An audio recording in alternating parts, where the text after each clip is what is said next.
And she's given me thumbs up. Okay. Good late afternoon, everyone. Welcome to the special business meeting for the District of Squamish for Tuesday, November 10th. Pasqualowin, Quisalukmuk, Squamish, Oweomeo, sorry. Motion to adopt the agenda. Moved by Councillor. We've done that already. Oh yeah, we did that. We were just in recess. Yes. I'm catching up. Sorry. It was So a very we long stopped, meeting sorry, with we the stopped ministers. right after that. So we have to do ministerial orders where we start. Okay. Sorry. So during COVID, while we're holding meetings electronically, we do have to pass order M192 for each meeting, and we are ensuring openness, transparency, accessibility, and accountability at this meeting by live streaming, and a video of this meeting will be available on the district's website for viewing on an on-demand basis. Someone like to pass that motion? Moved by Councillor Herford, second by Councillor French. All those in favor? Opposed? Motion carries. There is only one item on our agenda for the special business meeting is development permit number 490 for the Redbridge South development. I will apologize to folks in advance. I have something I cannot miss at 5:45. And so if we're not done by then, I will be passing the chair over to Councillor Herford as acting mayor to finish the meeting. With that being said, over to you, Ms. Hamilton. Thank you, Mayor. I'm just going to put the presentation up. Can everyone see this? Yes. Wonderful. Good evening, Mayor and Council. My name is Carrie Hamilton, planner with Community Planning and Infrastructure Department, presenting to you today DP 490 for Redbridge South Development. On the line is also Dave Merrill and Carolyn Ashikian, who are the engineering and environment leads on this project. Should Council have any engineering or environment related questions this evening? The Redbridge development consists of 2 sites and is divided into 6 phases. The combined Redbridge lands are zoned CD77 and are allowed 435 residential units with a maximum floor area of 1.8. DP 490 consists only of the south site highlighted in blue. The south site triggers phases 1 to 4 of the development, including the amenities attached to this phasing. The south site consists of 3 apartment buildings, 24 stacked townhouses, 929 meters squared of commercial retail, and the development's amenity area. The south site alone is providing 428 parking stalls as per the required parking regulation set out in CD 77, in addition to public street parking on Scott Crescent. The warm and natural color aesthetic of the buildings are meant to reflect the basic elements found within Squamish and the development surrounding maritime and temperate rainforest environment. This is in line with DPA 3 guidelines. Elements include local granite stone, cementitious panel, wood look soffits, wood trellis structures, heavy timber columns, and green roofs. The natural palette is broken up by elements of deep red through steel columns and metal panels. The development exceeds outdoor and indoor amenity regulations and guidelines with over 650 meters squared of indoor space and over 8,000 meters squared of outdoor space. A vehicle-free internal courtyard offers natural play features, a dedicated play area and structure, and numerous seating opportunities.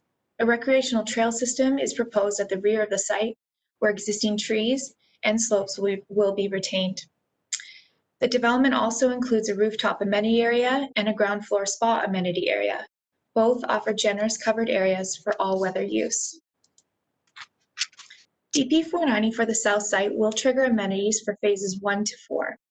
Amenities will need to be built prior to occupancy of that phase and by 2 years of the servicing agreement. Phase 1 triggers the most amenities as it includes all road upgrades, most active transportation upgrades. It also included the pedestrian bridge and service upgrades.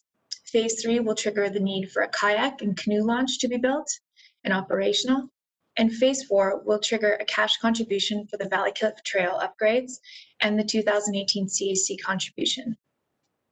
Both the pedestrian bridge and the canoe kayak launch amenity will not be considered with DP 490, and instead will be considered in a separate development permit focused on the 2 foreshore structures at a later date.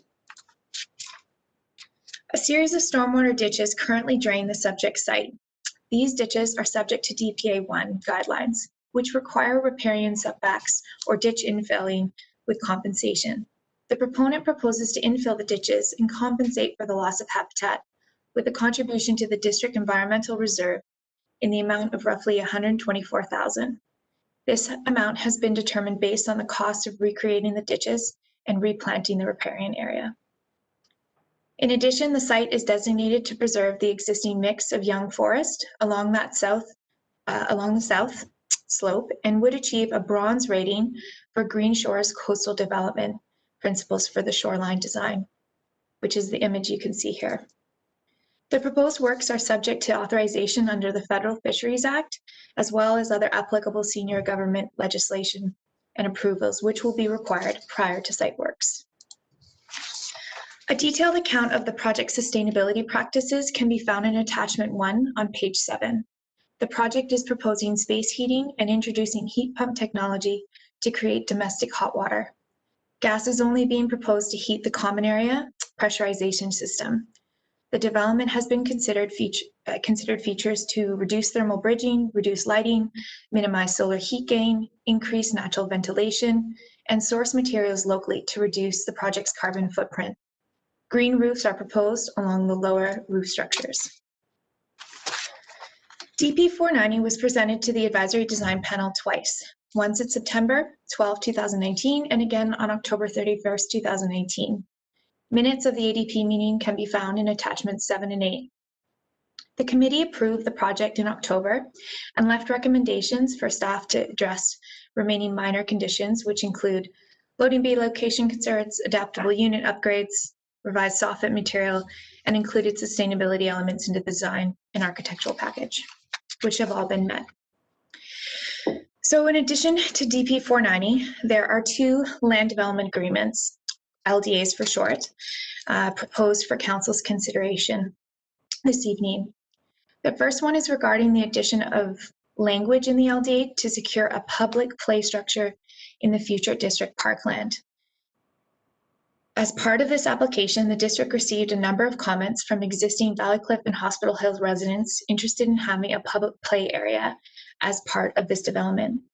This was not secured in the current LDA, and the current play area was not designed to be for public use. To address this public interest without compromising the safety and intent of the current play area proposed, the applicants are open to amending the LDA to support the addition of a public play structure as part of the Northlands Park dedication area. This amendment results in additional wording added to Schedule C. The second amendment is in regards to development phasing. This was first proposed to council at a CAL meeting in May 2020, where some councillors had expressed concern for the amendment due to the increased need for employment space in the community. In response, the applicants have changed the commercial phasing change request from phase 4 to phase 3 as suggested, and have additional rationale for this change based on providing better success and viability for the intended neighborhood commercial use. So neighborhood commercial uses rely on primary and secondary and tertiary and visitor trade areas. For neighborhood commercial to be successful, there needs to be both viable primary and secondary trade areas. Primary is typically the surrounding density, which can be seen in blue and the red areas on this image, whereas secondary trade areas are within a 10-meter walking area, which makes up most of the yellow on this map in the Hospital Hill area. The map also includes rough walking distances which were taken from Google Maps. The current phasing would only include 108 new residential units in the primary trade area and only roughly 160 existing residents in the secondary trade area. With only 268 residential units, the concern is the commercial units will sit empty until further phasing is built. Staff is also concerned the commercial units will attract more highway-focused tenants rather than neighborhood use tenants. Delaying to phase 3 will ensure a total of 293 units are built with the primary trade area for a total of 453 units within both the primary and secondary trade area. The extensive amenity area, which will be built in phase 1 with this proposal, will provide a place for social gathering, exercise, communal work in the interim for existing tenants while the commercial units are finalized in further phases. A similar precedent has been set with Waterfront Landing, where commercial units are not required until phase 3 and 4, once over 200 units in the primary areas are already built. It's important to note just one last piece that any phasing changes will not affect any of the amenity phasing. So the development is meeting the planet environment priorities as it has brought the 2014 design to a 2020 Step 3 building code standards. It also goes further by proposing green roofs and additional energy efficiency design elements above the DP guidelines. Although a delay of commercial unit development to phase 3 is not ideal, it will help to ensure that neighborhood commercial will be viable with a better chance of success for its future tenants, which does meet the objective of this strategic priority. The commercial area would also be built prior to 2027 and will still add employment inventory during Squamish's expected demand period.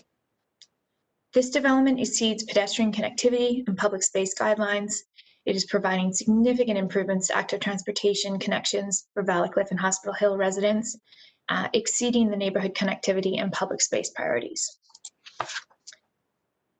The project's past community engagement history was detailed and presented to Council on May 12, 2020 in the CAL report and presentation, but 6 comments from the community were received, particularly for this development permit, 4 of which spoke to wanting the existing play structures to be public, another spoke to the pedestrian bridge design, and a third requested a public information meeting with no comment.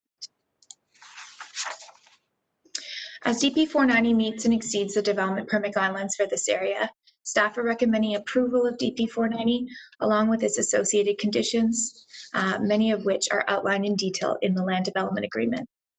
Staff are also recommending the approval of the amended land development agreement. Alternatively, Council could not authorize the land development agreement and send it back to staff for further review. This concludes my presentation. At this time, I welcome any comments or questions. Oops.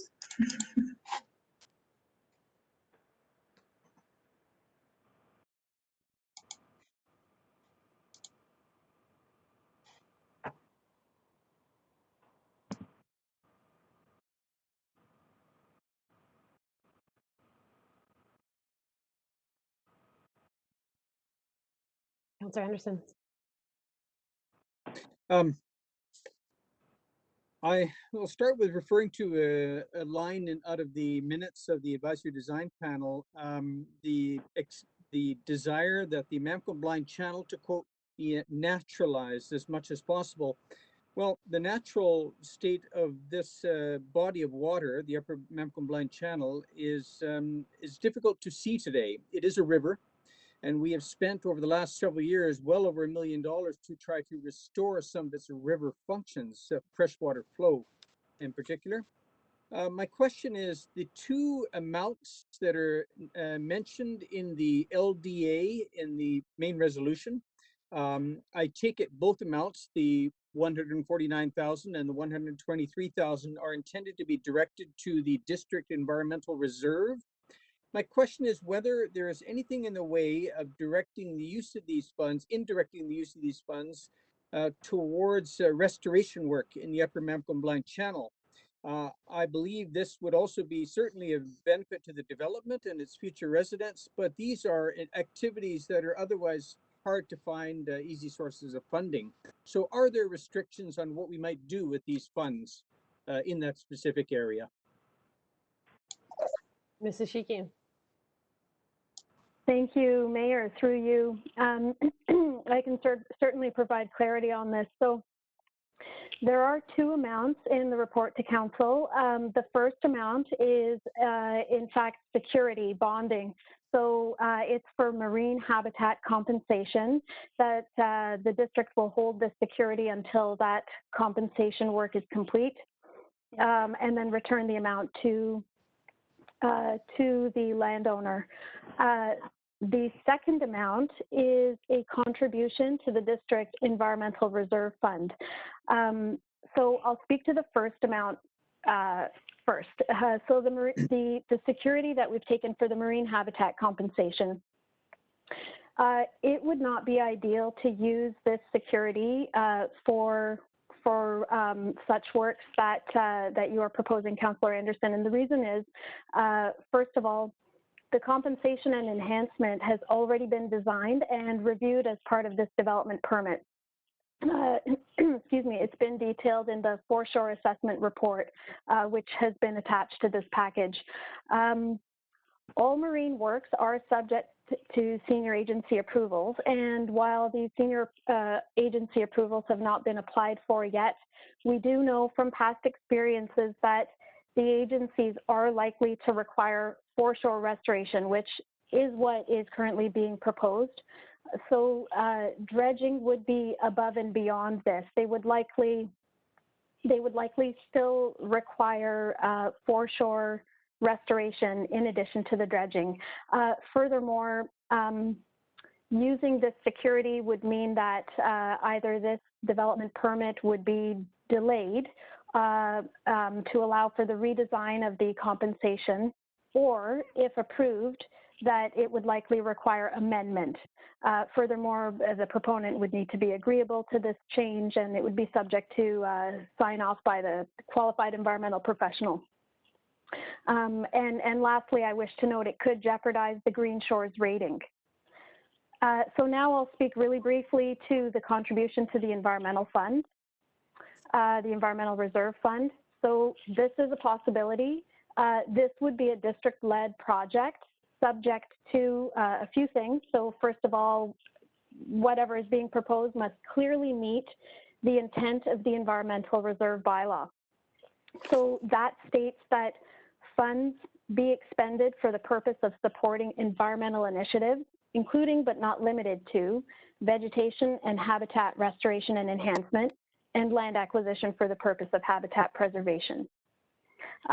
Furthermore, it would be subject to QEP or qualified environmental professional design and sign off, senior agency approvals, and also compatibility with any marine enhancement that is to be completed by this Redbridge project. Thank you very much. That's very helpful clarifications. I have a follow-up question, if I may, Mayor Elliott. Go ahead.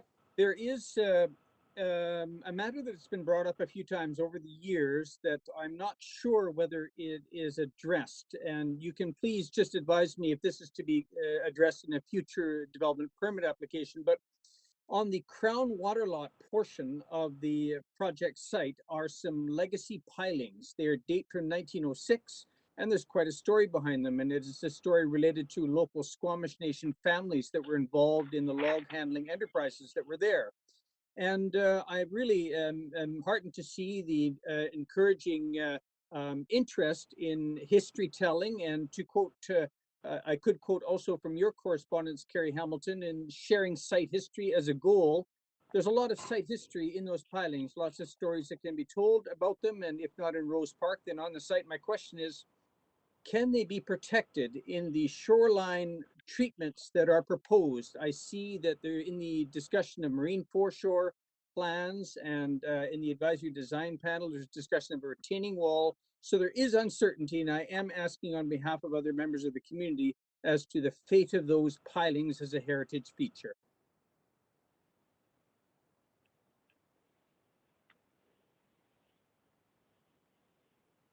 Go ahead. Thank you, Mayor, through you. So this is something that I don't have an answer to at this time, and it's certainly something that I will be looking into. We do have the project's qualified environmental professional on the call, in the meeting, Mike Nelson, and so perhaps Mike Nelson might be able to speak in more detail to this. Mr. Nelson, do you have something to add here?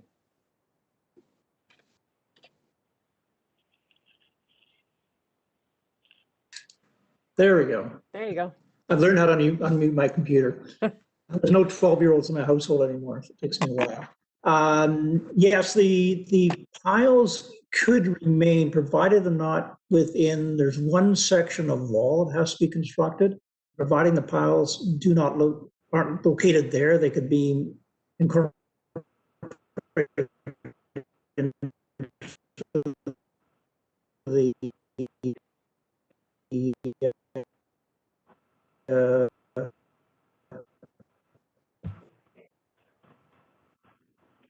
the foreshore.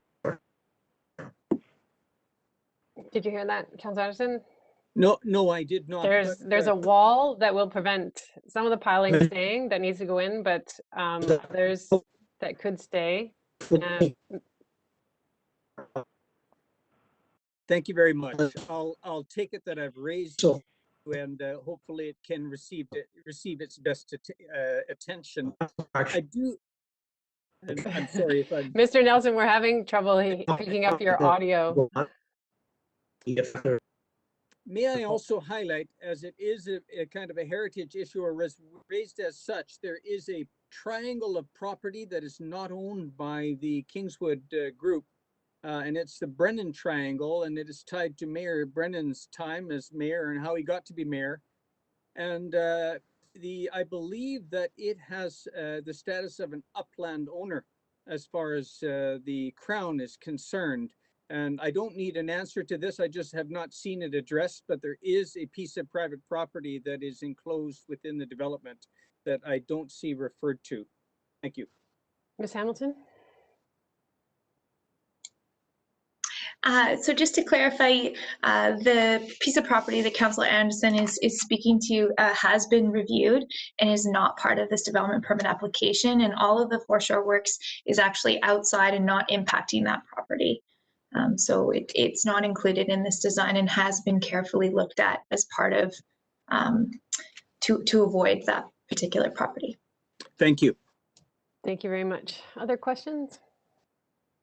Councillor Soner and then Councillor Pettengill. Thank you, through the chair. My first question is around the riparian area compensation, and I'm just curious if that is a set formula that we use for costing what that compensation should be, and if so, does that formula capture kind of a cost plus model? So we know that recreating or displaced habitat is not often equivalent to simply protecting existing habitat. So what is that? How do we assign that value? Go ahead, Mrs. Shiki. Thank you. Through you, Mayor. So the district will take a proposal from the qualified environmental professional, and there is typically a formula that is used in developing these. It's of course subject to review by the district, and in this case, we have attached the cost estimate to the package.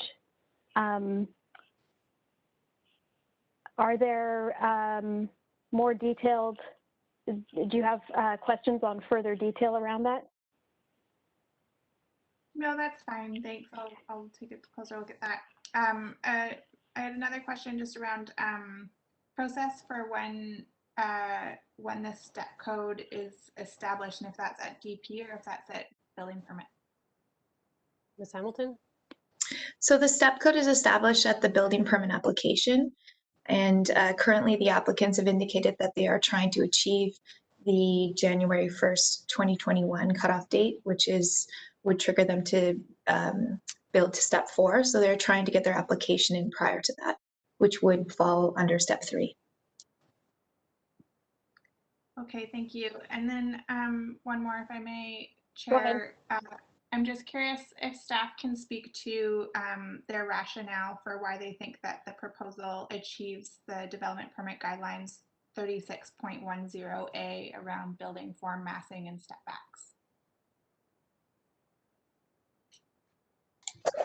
If you give me a moment, I'd like to pull up the exact guideline. Could you tell me the number again? 36?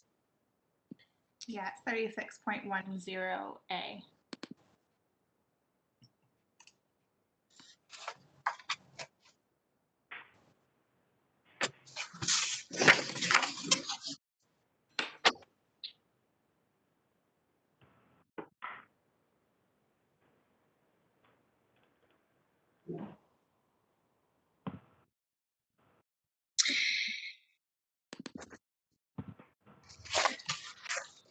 So to speak to that guideline is particularly talking about massing and variation to the massing, and it was a discussion at the advisory design panel at both of the meetings. And at the first meeting in September, we had talked about there not being enough articulation between the larger apartment buildings.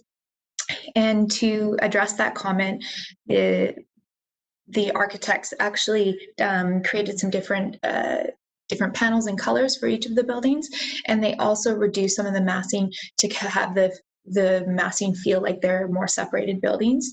The other, if we look at it as a whole, the massing of the building actually follows the contours of the slope and the surrounding area. So the massing is heavy along the sloped south edge, and then reduces its massing all the way to the Mampkin Blind Channel, with the townhouses being only 3 stories in height. So kind of reducing the massing gradually for the whole site. So for that, we feel that that is meeting the guideline in terms of providing variation, color variation, and massing variation. They have also stepped down the apartment buildings at both the highway frontage and at the Scott Crescent frontage, which is, let me better articulate that, where the roundabout area is. So the massing actually steps down from a 6-story to a 5-story at those ends as well. So just to clarify, the images in the staff report to council, specifically I have on page 18, have very limited color variation across the 3 buildings. Are those the most up-to-date drawings that we have? They are, and unfortunately, these renderings try to do the best they can.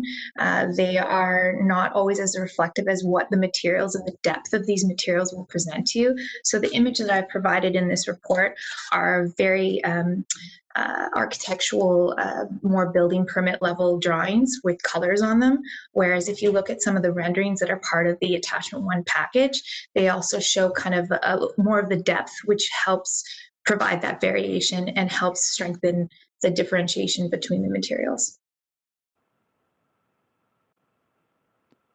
That's good for now. Thank you. Thank you. Councillor Pettengill. Yes, thank you. Part of the rationale for the changes in the phasing is supporting the neighborhood commercial. When I looked at the zoning, though, it seems that although that's a permitted use, it's not the only permitted use, and just general retail, which presumably could be highway focused, is permitted. There are some other things. So can you just clarify, is there something else that requires that to be neighborhood commercial, or is that just one thing they could do? Through you, Mayor, it's a good question. When we had actually made this requirement back in 2018, that rezoning, in the initial 2014, they had only talked about commercial and they had not secured it. And so in the last rezoning, we actually secured that amount. And when we secured it, the intention was to design it around neighborhood commercial, and that this was a good neighborhood node for the Valley Cliff and Hospital Hill community. So yes, you're correct. They can definitely have other uses in there, and it could be highway commercial, but the way that they have designed their building and the commercial units, it's intended to target neighborhood commercial uses such as a brewery and a cafe. Okay, thank you. And I had a couple questions about development permit area guidelines. Number 36.5E, minimize the number of vehicular and building entrances along the primary street fronts and sidewalk interface. And the comments for, it's noted that they aren't compliant here, and it's justified for size and functionality. But in comparison to the development we saw at the Committee of the Whole this morning, and maybe it's not an apples to apples comparison, but that one seemed much more pedestrian focused, where this definitely seems a lot more vehicle focused and maybe not, to my mind, compliant with the DPA guidelines. So I'm just wondering if staff can speak to that a little more, why we feel this is okay here.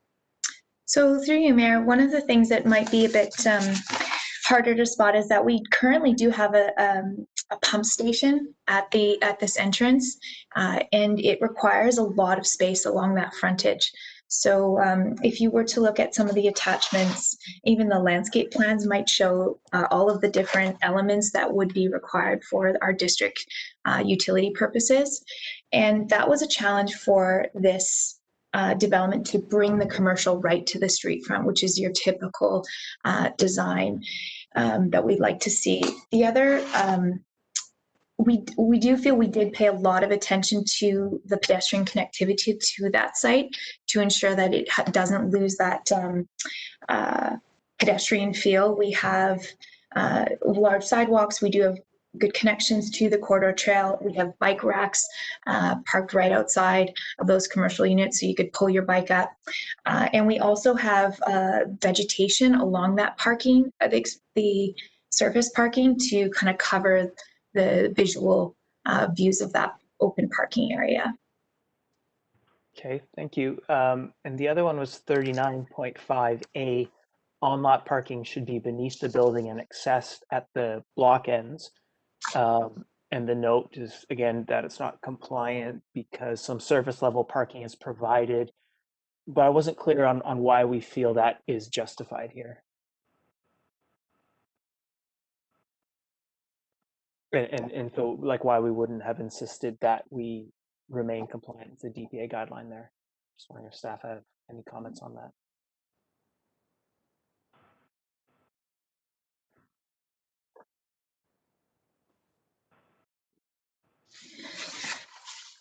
Yeah, I think that this is, you know, some of the surface parking here has been a remnant of this development and this design for over a decade now, and we have reduced that amount. They had originally proposed surface parking and a drive aisle up to the courtyard, which is now only pedestrian only and not open to vehicles.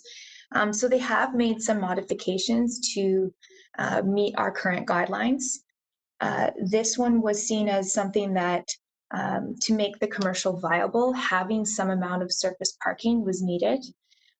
And this was kind of, it was seen as, you know, this is a guideline, and it was achieving it as best it could by enclosing most of its commercial parking still in the inside of the building and just offering a few from the outside. Okay, thank you. Any other questions?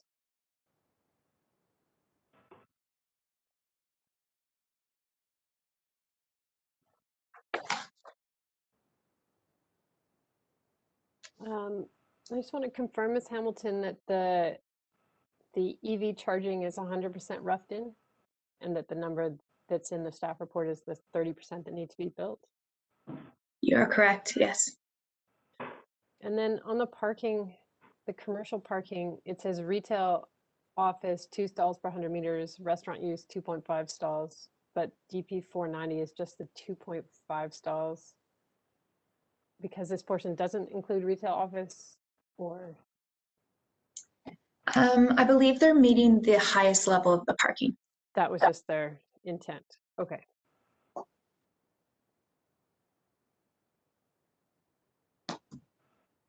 All right. Any other questions of clarification for staff? All right. Seeing none, there is a staff recommendation, which is to authorize the DP with a number of provisions in the subject to. Oh, Councillor Stoner? Sorry, just one more quick question. Just looking at the provisions for the DP, we typically get a landscape bond, but that's not listed here, and I'm just curious why that is. So through you, Mayor, the process has changed with landscape bonding, where we are requiring it at building permits. So we're no longer putting it in any condition in the staff report, but it is a condition in the development permit itself. You'll see it listed in detail, and they will be required to provide that at building permit.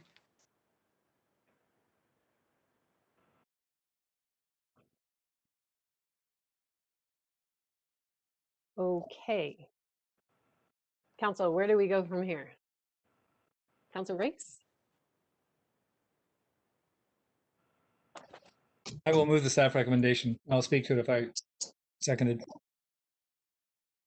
Is there a seconder? Councillor Herford is seconding. Go ahead, Councillor Reese.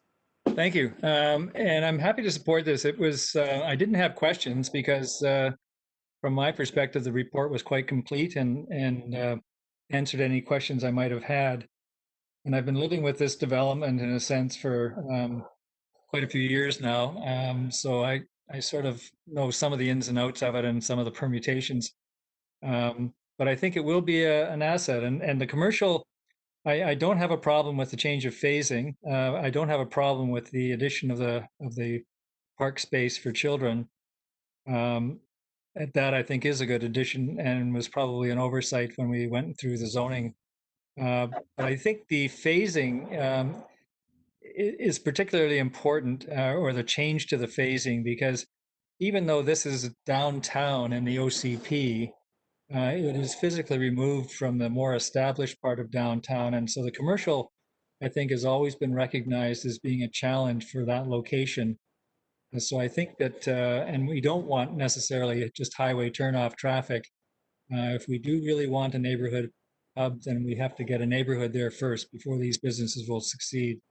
So I think we do want them to succeed, and so I'm happy with that change. I'll be supporting this. Thank you. Thank you. Other comments, Councillor French?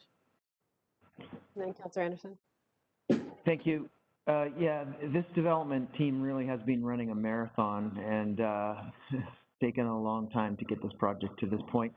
And I agree with Councillor Race that this was an excellent staff report and quite thorough.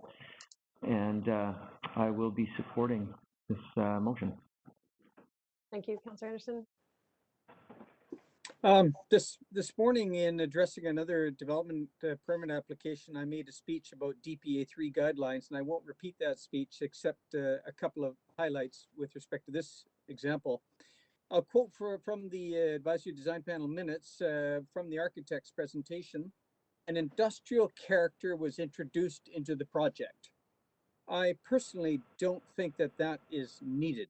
And I think that we need to give some thought as to the direction we're giving and the signals we're giving around this general topic. Also of colors, and there's extensive language regarding choice of colors here. The speech I made this morning was that we're seeing a lot of sameness in color palettes around town. I wouldn't want to address specifically the example of this project. They're all different, but I think that is not, we all want to strive for authenticity. And to quote again from the advisory design panel, encouraging telling of history, but introducing this element in the architecture, in my view, is not the way to do it. There's other things that are at hand. And one of them is, for example, the site features, like the real history, and which is First Nations, is district infrastructure, and it is the use of the water over the last century and more. For various purposes. But so I just wanted to register that. I think generally we need to be give some thought to our design guidelines. Secondly, I'm looking forward to in future addressing pedestrian movements with stakeholders, and that is outlined in the report that will be upcoming. There'll be opportunities for that. And that should include park gateway issues. If you're going to introduce a new or an enhanced gateway into Smoke Bluffs Park, we haven't really thought about the implications of that or thought it through, perhaps. And that includes, do we have enough parking here? What does it really mean if we're going to introduce this new gateway to the park? I think there's some good conversations that that should happen around this. And I know that the stakeholders have already presented themselves to staff and are keen to do so. Finally, I support wholeheartedly the rationale for the change in development phasing. And I also support the change to add the public play structure as part of the project as well. Thank you. Thank you, Councillor Anderson, Councillor Herford, and then Councillor Stoner. Thank you. I'll be supporting this motion. Specifically, I was happy to see I had concerns around the highway, potential for highway focused retail there, and I think this phasing is doing what they can to ensure that true neighborhood commercial will occupy those, stand a chance of being successful occupying those spaces. So I really appreciate that change, and yeah, I'll be supporting the project. Thank you so much. Councillor Stoner, then Pettingill. Thank you. Through the chair, I too will be supporting the motions in front of us. I think that the changes to land development agreement are defensible. The shifting and the phasing makes sense. I appreciate that the commercial space is coming in phase 3 and not phase 4, as was originally proposed at the last committee of the whole.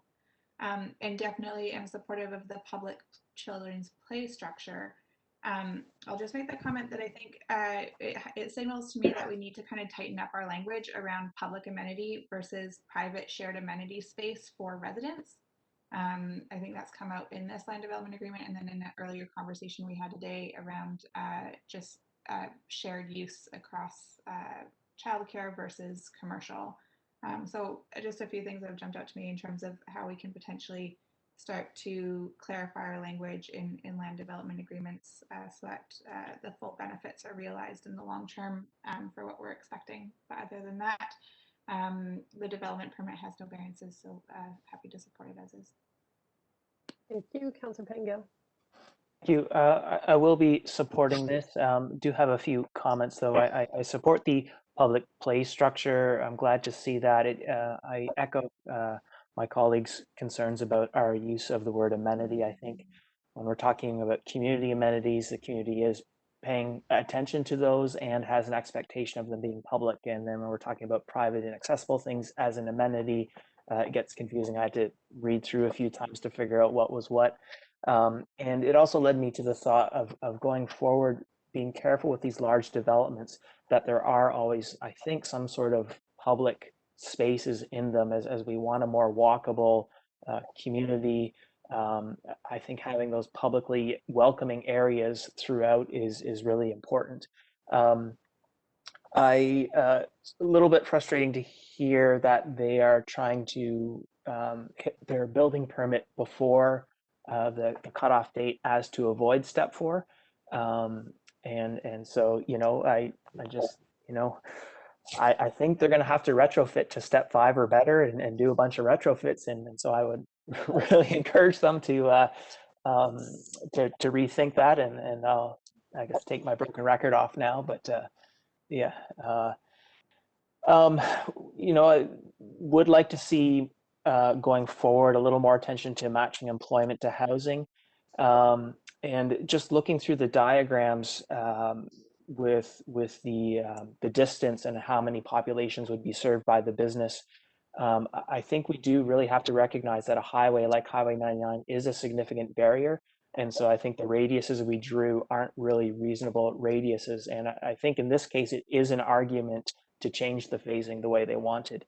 But I do think sort of going forward, we have to consider obstacles like highways as we're deciding how many people are going to be serviced or walking around in an area.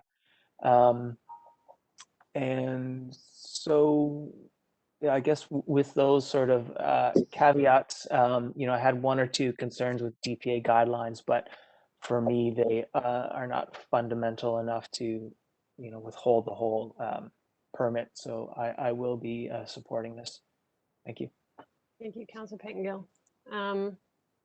I will be supporting this, although I share my colleague, Councillor Anderson's concern is that we're interpreting our DPA guidelines too narrowly when we think about history and reflecting the history. And we choose industrial, but the lands have been used in so many different ways. And I think that our architecture should, along the waterfront, anywhere in town, should be reflecting the contours of the land that we live in, the very deep history, pre-colonial history that we stand on in this valley. So I think we're limiting our concept, and yeah, we seem to be afraid of color a little bit, and that's a real shame because I think we're quite a vibrant community. I am fine with the change in the sequencing to support the development of the commercial area with more residents in tow. I do appreciate the addition of the public space. I still think it's a shame we never captured any affordable housing of importance in this development. And I think that's just a reflection of the fact that it started so long ago and evolved through different OCPs and zoning amendments. But I still think that's a real miss for something that is so close to our downtown and schools. That being said, I will support it. Seeing no other hands, I'll call the question. All those in favor? Opposed? Motion carries. Thank you very much. Motion to close. Moved by Councillor Stoner, seconded by Councillor Herford. All those in favor? Opposed? Motion carries. And then I believe we need to reconnect on the closed line. Thank you very much, staff. Appreciate it. Mr. Nelson, for being